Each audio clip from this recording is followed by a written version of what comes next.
네, 시청자 여러분 안녕하십니까. 주식상담 전화, 주상전화 어김없이 목요일에 돌아왔습니다. 여러분들의 영의정 아나운서 김세영, 아나운서 권재은입니다. 네, 오늘 시장은 반가운 빨간불이 들어왔습니다. 양 시장에서 외국인의 매수세가 들어왔고 반도체가 불을 뿜으면서 코스피가 오늘장 1%가 넘게 뛰면서 2,470선 위로 올라왔습니다. 네, 반도체뿐만 아니라 저 PBR 섹터도 하락을 딛고 오늘 반등해주는 모습 보여줬습니다. 정말 지수가 빨간불 켜준 하루였던 것 같은데요. 하지만 하락하는 종목도 참 많아서 내 종목 어떡하지 고민될 수 있는 투자자분들도 참 많으실 것 같습니다. 그런 분들 저희한테 지금 바로 연락 주시면 됩니다. 네, 저희 세 가지 창구 열어놓고 있습니다. 전화, 문자, 그리고 유튜브인데요. 전화는 02-2000-4919번, 그리고 문자는 샵 2034로 열려 있습니다. 이쪽으로 지금 바로 연락 주셔야 상담 받으실 수 있습니다. 여러분들의 많은 참여 오늘도 부탁드립니다. 네, 그리고 저희 종목 상담뿐만 아니라 여러분들 계좌 포트폴리오 전반적인 점검도 도와드리고 있습니다. 아래 나가고 있는 문자 메시지 메일 주소로 연락 주시면 세 분의 전문가분들이 냉철한 상담 도와드리도록 할 테니까요.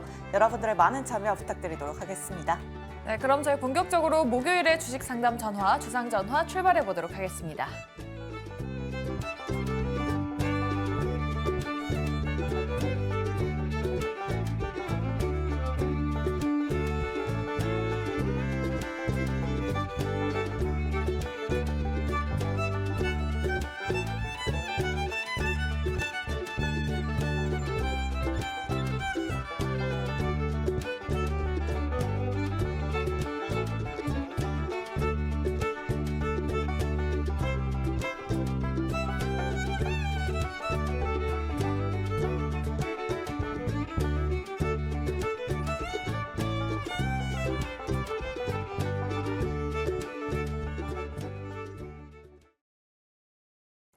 네, 오늘장 핫이슈 짚어보면서 내일장 전략 만들어보는 하루장터 시간입니다.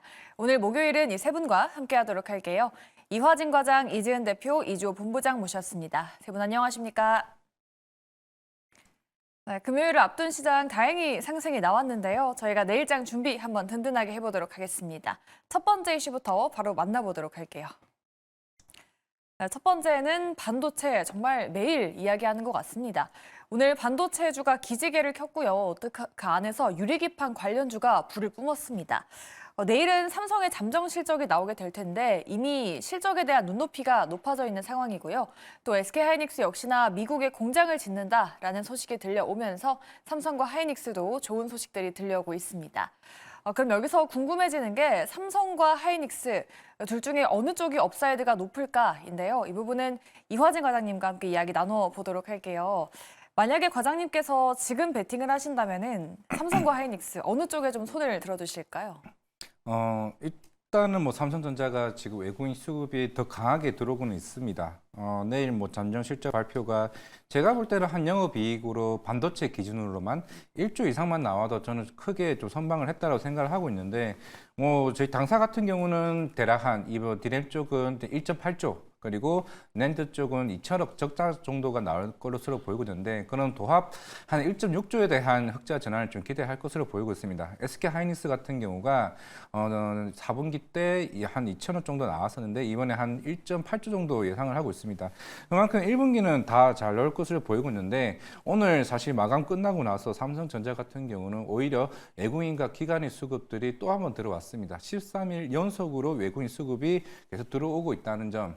우리가 지난번에도 얘기했지만은 2020년 12월에 그때 삼성전자가 95,000원 갔을 때는 개인 수급이 주체였습니다. 근데 이번 같은 경우는 외국인이 시장을 끌고 왔다는 점이 나왔고 대략 한 5조에서 6조 사이의 순매수 흐름이 굉장히 들어왔었기 때문에 단순하게 이게 내일 아침에 삼성전자가 잠정 실적 발표를 하고 나서 외국인 차익 실현이 나올까라는 물론 나올 수도 있다고 생각을 하고 있지만은 이게 우리가 보시게 되면 3월 19일부터 외국인이 수급이 들어오기 시작했습니다. 이때 무슨 일이 있었냐면은 GTC 2024가 열렸었고 그때 젠슨왕 회장님의 친필 사인이 나온 시기부터 강하게 외국인 수급이 들어왔습니다. 이게 단순하게 1분기 실적이 좋아서 외국인이 이렇게 강하게 들어왔을까라고 봤을 때는 이게 아니라 향후에 HBM 시장에서 삼성전자가 생각보다 빠른 속도로 이 기술 속도나 이런 부분이나 아니면은 향후에 HBM3E를 양산을 저도 제가 봤을 때 3분기로 생각을 하고 있는데 요 책을 보니까 2분기에 양산할 수 있다는 얘기가 나오고 있습니다. 지금 4월이기 때문에 5월, 6월 안일 텐데 결국에는 4월 말에 삼성전자가 컨콜을 하게 되었을 때 이 부분을 좀 강하게 여기지 않을까. 1분기 실적보다는 결국에는 2분기는 더 좋아질 건데 2분기부터 HBM3가 양산이 시작된다? 그러면은 이번 마이크론이 실적이 잘 나왔던 이유가 HBM 실적이 일부 이제 반영이 되게 되면서 실적이 굉장히 크게 잘 나왔습니다. 그렇다라는 것은 삼성전자는 1분기가 아니라 오히려 2분기 실적이 더 좋아질 수 있다는 측면이기 때문에 과연 이 외국인 수급의 이 흐름이 단순 이게 짧은 시간 13일 만에 사는 게 아니라 제가 볼 때는 적어도 10만 원까지 갈 수 있는 이제 초기 단계라고 좀 생각을 한다면은 SK하이닉스나 삼성전자냐 사실 두 개 들고 있는 게 제일 좋긴 하겠지만은 제가 봤을 때는 삼성전자가 10만 원까지 간다라고 했을 때 오히려 좀 강한 상승 흐름이 나올 수는 있다 생각하고 있습니다. 네, 과장님은 삼성전자에 손을 들어주셨습니다. 그럼 저 이 이슈도 한번 짚어볼게요. 이제 대만에서 지진이 발생하면서 TSMC 등 주요 반도체 기업들 공장 가동을 일시 중단한다고 했습니다. 그러면서 우리 K반도체 이게 반사 수혜일지에 대한 의견이 좀 분분한 상황인데요. 이 세 분은 어떻게 보고 계시는지 저희가 팻말을 통해서 한번 들어보도록 할게요. 이번 여파가 우리 국내 반도체에게 반사 이익 가져다 줄 수 있을까요? 세 분 팻말 바로 들어주시죠. 올 긍정 나왔네요. 이주호 본부장님께 여쭤볼게요. 뭐 세계적으로 반도체 공급망에 차질이 생길 것이다 라는 의견도 있고 한편으로는 그 여파는 좀 제한적일 거다라는 의견도 있는데 일단은 국내 업체들이 반사이익을 얻을 것이다. 네, 일단 국내 기업들이 반사이익을 얻는다라는 점은 오늘 주가로 약간 판명이 된 것 같고요.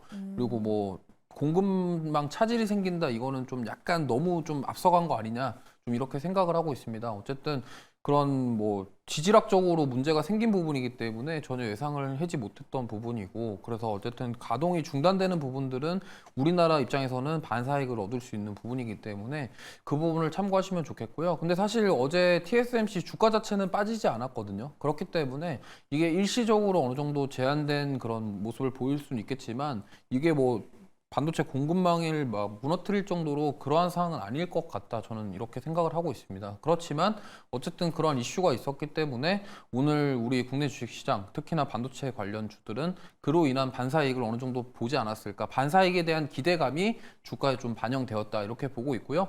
그리고 지금 앞으로 TSMC랑 어쨌든 경쟁 구도긴 하지만 뭐 사실 이렇게 지진이 일어난 부분에 대해서는 사실 우리나라 입장에서는 따지고 보면은 좀 나쁜 건 아니거든요. 그렇지만 그래도 이게 뭐 이걸로 인해서 뭐 그 TSMC의 물량을 우리나라가 더 가져올 것이다. 이렇게까지 지금 당장에는 판단하기는 어려운 상황이기 때문에 어쨌든 지금 지진이 일어난 부분에 대해서 어느 정도 우리나라가 반사이익을 얻을 것이다. 삼성전자랑 하이닉스가 반사이익을 얻을 것이다에 대한 기대감은 어느 정도 존재를 하고 있지만 이게 막 되게 크게 악재로 작용한다. 이렇게 보기에는 조금 판단하기 어렵지 않을까 이렇게 생각을 하고 있습니다.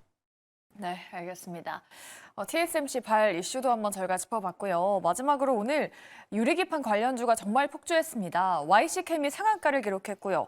HB테크놀로지, SKC 그리고 필옵틱스까지 강세가 나왔습니다. 워낙 잘 가니까 이 유리기판 관련주 지금 신규 접근 괜찮을지에 대한 질문이 정말 많이 나왔었는데요.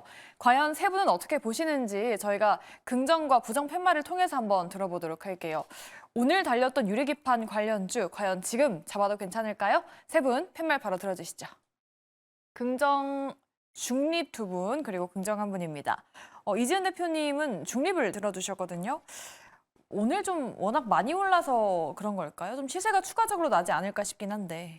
네, 일단은 지금 이제 대장주들 보면 네. 굉장히 오를 만큼 좀 많이 올라온 상태이기 때문에 기존에 보유하고 계신 분들은 조금은 보유를 더 하시는 부분에 대해서 부담이 크진 않겠지만 지금 이 가격대에서 따라붙기에는 살짝 부담 있는 구간이 아닌가라는 좀 말씀을 드리고 싶고요.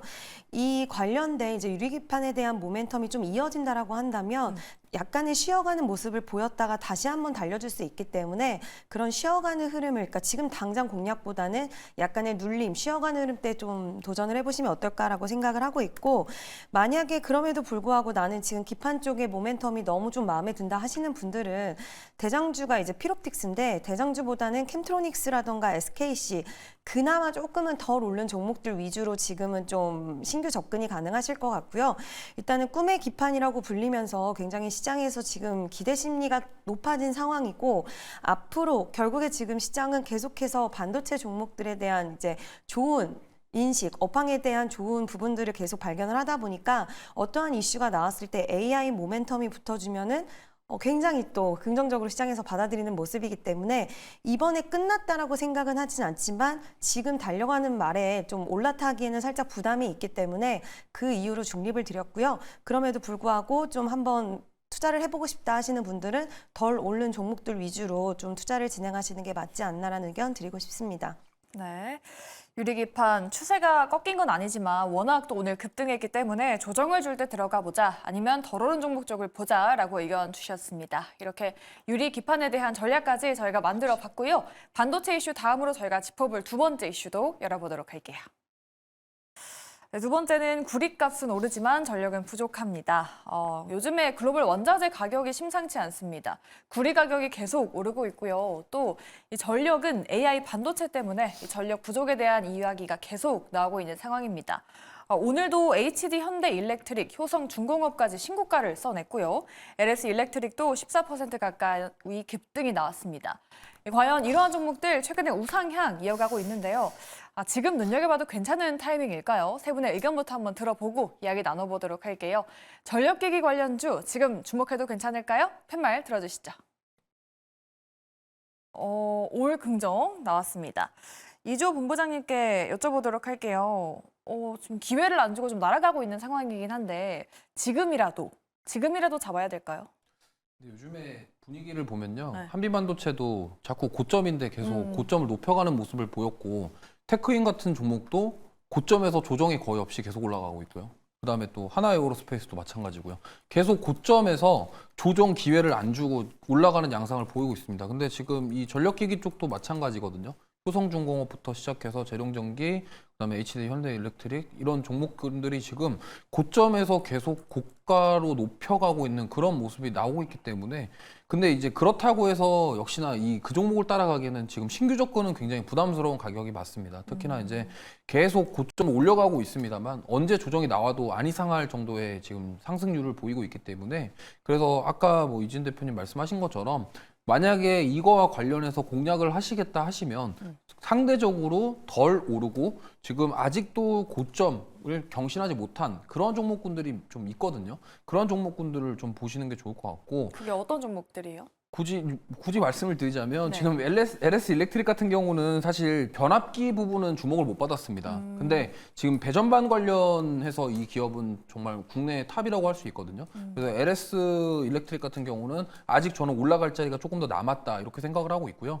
LS 일렉트릭이나 아니면 뭐 최근에 또 오르고 있는 뭐 일진전기라던가 이러한 종목군들이 지금 최근에 오르긴 했지만 다시 한번 추가 상승을 보일 수 있는 그런 자리에 있다고 생각하고 있거든요. 일진전기 같은 경우도 보시면은 많이 올라왔습니다. 많이 올라왔는데 지금 뭐 그 다른 종목군들에 비해서는 덜 올랐기 때문에 한번 노려볼 수도 있지 않겠냐. 왜냐하면 자꾸 뭐 한미반도체 같은 경우도 고점을 뚫고서 계속 고점 경신을 하기 때문에 이제 이쯤 되니까 저희도 이제 이런 생각이 드는 거죠. 여기서 그러면은 더 갈 수 있냐에 대한 없냐에 대한 부분에 있어서 사실 이제 여기서 의문스러워지는 거죠. 왜냐하면 지금 대부분의 종목군들이 계속적으로 고점을 갱신하면서 급등이 나오고 조정 없이 계속 올라가기 때문에 오늘 이오테크닉스도 마찬가지입니다. 이오테크닉스도 분명히 어제 고점 부분을 딱 종가를 맞춰놓고 오늘 그냥 바로 강한 상승이 나왔거든요.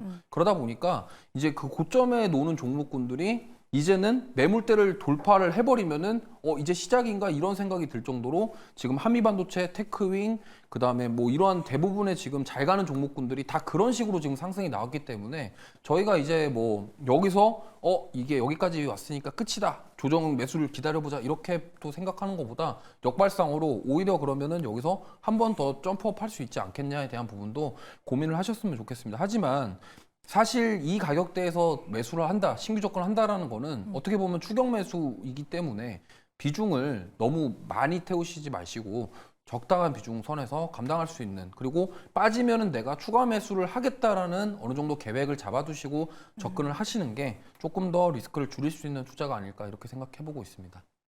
네, 지금 보기엔 부담스럽지만 굳이 본다면 덜 간 종목들 LS 일렉트릭이나 일진전기 말씀해 주셨고요. 리스크 관리는 해야 된다라는 의견 주셨습니다.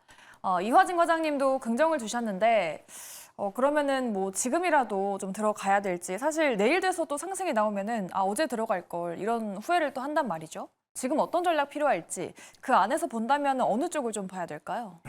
항상 매달마다 월간 데이터가 나옵니다. 제가 지금 이런 변압기나 이런 이슈들 같은 경우는 물론 재룡전기도 사실 예전 같은 경우는 수출 데이터가 매출 비중이 10% 20%밖에 되지는 않았지만 이제는 80% 비중까지 올라왔습니다. 뭐 결국에는 타겟이 북미잖아요. 북미 쪽이 이제 인프라 이제 법안이 통과된 이후부터 그쪽에 투자가 계속 몇 년간 계속 나오고 있고 그런 교체 수요가 나오고 있는데 저는 이 시기가 주가가 빠지는 시기는 성장률 자체가 내려왔을 때, 꺾였을 때가 어느 정도 고점이라고 좀 판단을 하고 있는데 일반적으로 지금 변압기 관련된 수출 데이터를 그래프로 보시게 되면은, 물론 제가 지금 자료를 준비는 못했지만은 계속 꾸준히 우상향하는 기준입니다. 그만큼 처음 시작했던 이슈들이 HD 현대 일렉트릭 같은 경우는 우리가 처음 시장에 얘기 나왔던 게 전기차 수요 때문에 변압기나 이런 교체 수요가 전선이나 굉장히 긍정적으로 봐왔었는데 지금 얘기가 나온 거는 AI 데이터 센터에 대한 수요가 굉장히 가팔라지는 흐름.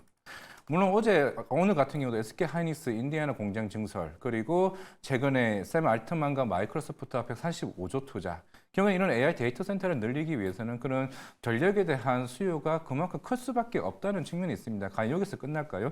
이제 애플도 본격적으로 이쪽 시장에 들어오게 됩니다. 그만큼 수요는 굉장히 많은 측면이 있기 때문에 아까 말씀드린 것처럼 굴이 가격도 올라갈 수밖에 없는 측면이고, 이게 단순하게 올해 1년, 2년으로 끝나는 산업이 아니라 적어도 3, 4년간은 계속 이런 그 넓은 북미 땅 시장에 우리나라 전력 설비주들이, 물론 우리나라뿐만 아니라 대만 쪽도 가겠지만은 결국 이쪽에 대한 수요는 계속 꾸준히 올라간다. 우리는 항상 매달마다 이번에 최근에도 나왔지만은 월간 데이터를 꾸준히 항상 체크해보자 말씀드리겠습니다. 네, 알겠습니다. 이렇게 오늘 잘 갔었던 반도체 그리고 전력기기 이슈에 대해서 저희가 전략 만들어 봤습니다. 다만 이 종목들 포트에 없으신 분들은 소외감 느끼실 것 같은데요. 종목 상담 필요하신 분들은 저희가 열려 있습니다. 전화번호 02-2000-4919번 그리고 문자 샵 2034 열려 있으니까요. 전문가분들께서 친절한 상담 도와드리고 있으니까 오늘도 많은 연락 부탁드리도록 하겠습니다. 자, 이렇게 이슈는 마무리해 보도록 하겠고요. 저희 다음 코너로 시간의 특징주로 한번 넘어가 보도록 하겠습니다. 지금 올라온 종목들 어떤 건지 특징주들 바로 만나보시죠. 네, 시간의 단일가 매매 4시부터 6시까지 이어지고 있습니다. 시간의 거래 특징주 5가지 종목 확인해 보도록 할게요. 유리기판의 절단 장비를 생산하는 탑 엔지니어링 오늘 시장에서 2% 상승한 데 이어서 시간의 거래에서 상한가 터치한 이후로 현재는 상승폭을 조금은 줄인 상태이고요. 3S도 시간의 거래에서 거래량이 몰리고 있습니다. 시간의 상승률 상위 종목에 이렇게 올라와 있습니다. 또 필옵틱스도 오늘 9% 넘게 상승한 데 이어서 시간의 거래에서도 좋은 움직임 보여주고 있고요. 또 오늘 재룡전기, HD 현대 일렉트릭 같은 전선주들 52주 신고가를 기록했죠. 시간의 거래에서는 대한전선이 그 상승세를 계속해서 이어가고 있습니다. 반면에 일부 바이오주 하락세 보여주고 있습니다. 삼천당제약부터 알테오젠, HLB 그룹주까지 시간의 거래에서 소폭 하락하는 모습 보여주고 있습니다. 자, 그럼 하나하나 짚어보도록 할게요. 가장 먼저 3S 한번 짚어보도록 하겠습니다. 이주호 본부장님께 여쭤보도록 할게요. 지금 일단 시간의 거래에서는 유리기판 관련주들이 일제히 강세 보여주고 있습니다. 탑 엔지니어링, 필옵틱스, FNS테크 같은 종목들이 상한가를 터치하는 모습 보여주고 있는데 이런 반도체 중소형주를 봐야 할지 아니면 유리기판 관련주를 봐야 할지 내일 시장 전략 어떻게 세워보면 좋을까요? 네, 저는 이게 유리기판이 지금 계속적으로 계속 이슈가 되고 있고요. 수급이 지금 유리기판에 거의 집중되는 모습이 보이고 있기 때문에 역시나 내일도 유리기판 쪽이 움직일 가능성이 높다라고 생각을 하고 있습니다. 근데 어쨌든 시간에 지금 3S가 좋은 흐름 보이고 있는데 오늘 사실 장중에도 상승이 나왔거든요. 근데 이 3S 기업이 웨이퍼 이송과 관련된 부분 그리고 칩넷과 관련된 종목인데 이 관련주가 지금 또 유리기판이랑 또 연결이 될 수도 있다라고 저는 생각을 하고 있어요. 지금 보면은 오늘 시장에서 가장 큰 특징이 소형주들 중에 일부 종목군들이 유리기판이랑 뭔가 연결이 돼서 시세가 나오고 계속 이러한 형태로 지금 시장이 흘러갔거든요. 그러다 보니까 만약에 지금 여태껏 유리기판이랑 연결되지 않았던 반도체 종목군들 중에서 갑자기 유리기판이랑 연결이 되면서 시세가 나올 가능성이 있기 때문에 지금 뭐 보유하고 계신 종목군들이나 평소에 관심 있게 보던 종목군들이 혹시 이게 유리기판이랑 연결될 수 있는 모멘텀이 있을지 아니면은 직접적으로 진행하는 사업군에서 이 유리기판과 어떤 사업과 연결될 수 있는 고리가 있는지를 좀 찾아보시면서 준비를 해보시는 것도 좋을 것 같습니다. 왜냐하면 사실 갑작스럽게 뭐 기존에 알고 있는 유리기판주라고 이렇게 A, B, C가 있었는데 갑자기 D가 생겨버리면은 투자자 입장에서는 이게 가는 건가? 그러고 따라갈 수도 있거든요. 근데 사실 뉴스가 나온 다음에 윗골이 달리면서 바로 차익 매물이 나올 수도 있다라는 점을 감안을 해두시고 그렇다면은 미리 이 기업이 유리기판이랑 연결될 수 있는 부분인지 이러한 부분들을 좀 사전에 준비를 하셔가지고 그래서 보유 종목이나 아니면 신규로 매수할 종목군들 그런 것들을 찾아보시는 게 좋을 것 같고요. 사실 고점에서 지금 피로틱스 같은 경우는 너무 고점이기도 하고 진짜 짧은 시간에 너무 많이 올랐기 때문에 그거를 추격 매수하기보다는 저는 이제 유리기판 관련 종목군들 말고도 또 유리기판이랑 연결될 수 있는 종목 아니면 유리기판 관련 종목 중에서 아직 덜 오른 종목군들 이렇게 좀 보시는 게 좋을 것 같습니다. 네, 알겠습니다. 유리기판 관련주 내에서 소외됐던 종목들을 좀 찾아보자라고 이렇게 말씀해 주셨고요. 지금 시간을 거래해서 FNS테크가 시간의 상한가를 터치했다는 점 참고해 보시면 좋을 것 같습니다. 자, 그럼 바이오 종목들도 한번 짚어보도록 할게요. 이화진 과장님께 여쭤보도록 하겠습니다. 이제 암학회 개막 얼마 남지 않았는데 지금 시간에서 또 알테오젠, HLB 그룹주, 삼천당제약 같은 종목들이 하락세를 보여주고 있습니다. 바이오 종목들의 이런 약진 암학회 이후에도 계속될지 아니면 지금 잠시 조정일지 어떻게 보고 계실까요? 잠시 조정이라고 좀 생각을 하고 있는데 항상 늘 얘기하지만 이번 바이오의 상승은 금리 인하 기대감 때문에 오른 게 아닌데 금리 인하가 지연되니까 제약 바이오 쪽에 좀 타격은 받는 것으로 일단 보이고는 있습니다. 사실 AACR은 특히 동물 쪽 아니면 동물인삼 쪽이나 전인삼 쪽에 대한 발표를 할 것으로 보이고 있는데 제가 그래도 이번 AACR은 기대할 수 있다는 건 알테오젠은 마찬가지였고 특히 레오케바이오 같은 경우는 예전 전인상 했던 이런 LCB84나 이런 후보 물질 같은 경우는 추후에 이제 시장에서 주목을 받고 이제 작년 한 크리스마스 이후에 이제 라이센스 아웃을 받았습니다. 그만큼 이제 빅파마 입장에서는 이제 레오콘바이오나 이 관련된 파이프라인을 시장에서 크게 좀 주목을 받고 있다라 좀 보이고 있기 때문에 ABL 바이오나 레오콘바이오, 지네몬 컴퍼니 여러 종목들이 이제 나가겠지만 충분히 저는 이번 시장에서 작년과 재작년에 대비해서 많은 우리나라 K 바이오는 이상은 충분히 좋아질 수 있다라고 생각을 하고 있는데. 물론 이제 그동안 주가가 많이 올라왔던 부분들에 대해선 좀 부담이 있는 종목들은 몇 개 종목은 있기는 합니다. 하지만은 AACR이 있고 아스코도 5월 말에 이제 그 정도 준비가 있고 향후에 하반기에는 에스모까지 있는 측면이 있고 바이오 유럽, 바이오 USA까지. 결국에는 물론 항상 매년마다 이런 행사들이 열리긴 하지만은 최근에 삼천장제약이나 알테오젠이나 특히 유황야행도 제 생각은 6월 달에 어느 정도 FDA 승인을 조금 염두에 두고는 있습니다. 8월이긴 하지만 그렇다면은 이런 개별적인 바이오 섹터에 대한 흐름은 좀 대형주 위주는 조금 봐야 된다라고 생각을 하고 있고요. 왜냐하면 사실 금리 인상이 되면은 결국 시장에서 안 좋게 보는 거는 결국 자금 조달에 대한 이슈가 많기 때문에 특히나 자금력이 조금 부족한 작은 바이오 회사들은 제가 봤을 때는 조금은 조심할 필요는 있다. 하지만 대형 회사들 같은 경우는 그런 측면에서 어느 정도 충분히 조금 자금적인 부분에서 여유가 있다라고 생각을 하고 있기 때문에 그런 종목들은 오히려 빠질 때 저는 조금씩 담아가야 된다. 대표적으로 유황양행, 알테오젠, 레오켄바이오, 그리고 ABL 바이오, 그리고 삼천당제약 등 삼천당제약이 나왔으니까 하는 말인데 지금 사실 신용 비율이 굉장히 줄었습니다. 이게 제가 예전에 2018년부터 봤던 종목이고 예전 같으면 12%, 13%였는데 심지어 이번 주 월요일에는 6.5%였다가 지금 5.9%까지 내려왔습니다. 사실 이런 루머성 이슈가 나온다는 거는 그만큼 신용으로 쓴 사람들을 어느 정도 이런 잘라내기 위한 하나의 좀 수급적인 요인입니다. 그런 측면에서는 오히려 삼천전제약의 이 레버리지에 대한 리스크에서 조금씩 벗어난다는 측면에서는 오히려 빠질 때 담아가는 전략. 이번 계약이 어떤 계약이냐 하면은 유럽 쪽의 독점 계약이 9개국입니다. 향후에 제품이 출시가 되었을 때 10년간 그게 매출의 55%를 가져가는 계약입니다. 그만큼 향후에 밸류를 받을 수 있는 업체가 바이오 업체가 우리나라에 하나 둘씩 생긴다는 점에 좀 주목해보자 말씀드리겠습니다.